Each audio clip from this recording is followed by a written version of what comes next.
Gente, o mês de fevereiro é marcado por ações de conscientização sobre a leucemia, uma das formas mais comuns de câncer no sangue, e esse é um assunto que nós vamos discutir hoje no nosso quadro Viver Bem, porque eu vou receber aqui no estúdio ao vivo a médica hematologista Ana Carolina Vieira de Lima. Doutora Ana, tudo bem com a senhora? Seja bem-vinda. Boa tarde, muito obrigada, tudo bem. Vamos definir o que é a leucemia.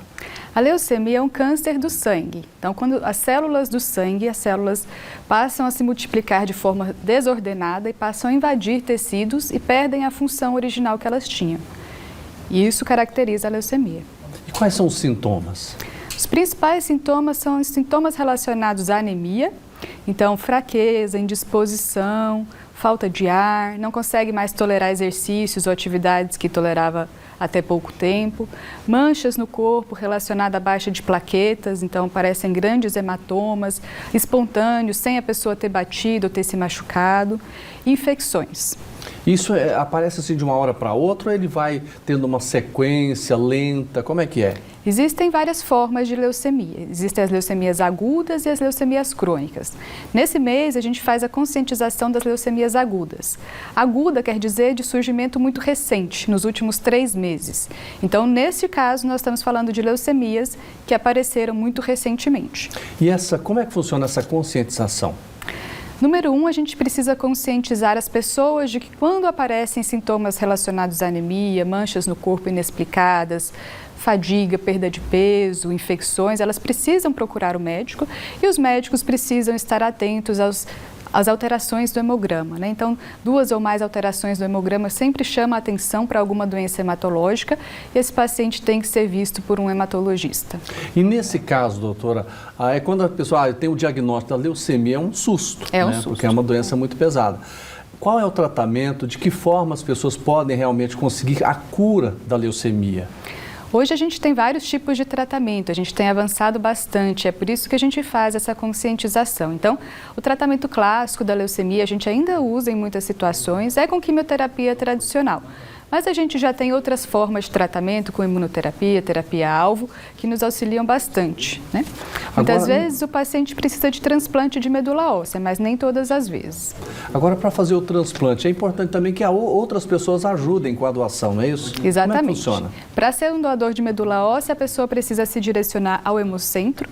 Lá ele vai levar o seu documento pessoal, o seu comprovante de endereço. Vai ser colhida uma amostra de sangue, como um exame de sangue normal, um hemograma, mas vão ser analisados outros parâmetros e esses dados vão ficar armazenados no hemocentro.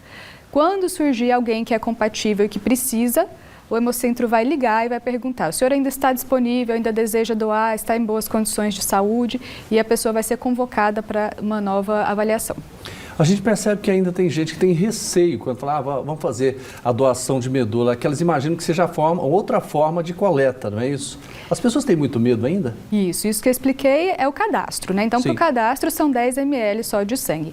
Para a coleta, existem 2 formas de coleta. Existe a coleta mais antiga, mais tradicional, que é realizada aqui no osso da bacia, um grande volume de sangue. Mas existe também a coleta por sangue periférico, em que a gente coloca um catéter numa veia mais grossa, mais profunda. A máquina extrai as células de interesse do sangue da pessoa e devolve o restante do sangue. Então, é muito menos invasivo, muito menos traumático, né? Muito mais fácil de doar e muito eficaz para quem recebe também. E como é que funciona essa questão da compatibilidade? A compatibilidade ela é feita com base em uma série de proteínas que a gente expressa na superfície das células e nos anticorpos que a pessoa, quem vai receber, pode expressar ou não, né? Então, se a pessoa tem anticorpos contra alguma proteína do doador, já é um fator que dificulta. Fora isso, a gente vai analisar geneticamente quais são as proteínas que são expressas na superfície celular para saber se as 2 pessoas são compatíveis ou não. E esse transplante, como é que funciona, doutora? O procedimento em si é como uma transfusão de sangue, né? Então, para o paciente que vai receber, ele vai se internar, ele vai receber de 5 a 7 dias de uma quimioterapia intensiva e no final desse preparo que ele recebe uma transfusão, como se fosse uma transfusão, mas que na verdade é a medula óssea do doador. Essa medula óssea vai entrar pelo sangue e vai lá repovoar a medula óssea no osso do quadril, aqui no osso do externo, onde tiver espaço para a medula óssea. E as chances de cura, doutora? A gente tem melhorado bastante a chance de cura com a leucemia. As leucemias Elas têm vários subtipos, depende muito do tipo de mutação que o paciente apresenta. Algumas mutações são de mais alto risco, né? Tem chance de recaída, é um pouco mais difícil de curar, mas algumas leucemias hoje a gente tem mais de 90% de chance de cura. Doutora Ana Carolina, obrigado pela participação com a gente. Uma boa tarde para a senhora. Boa tarde, obrigada.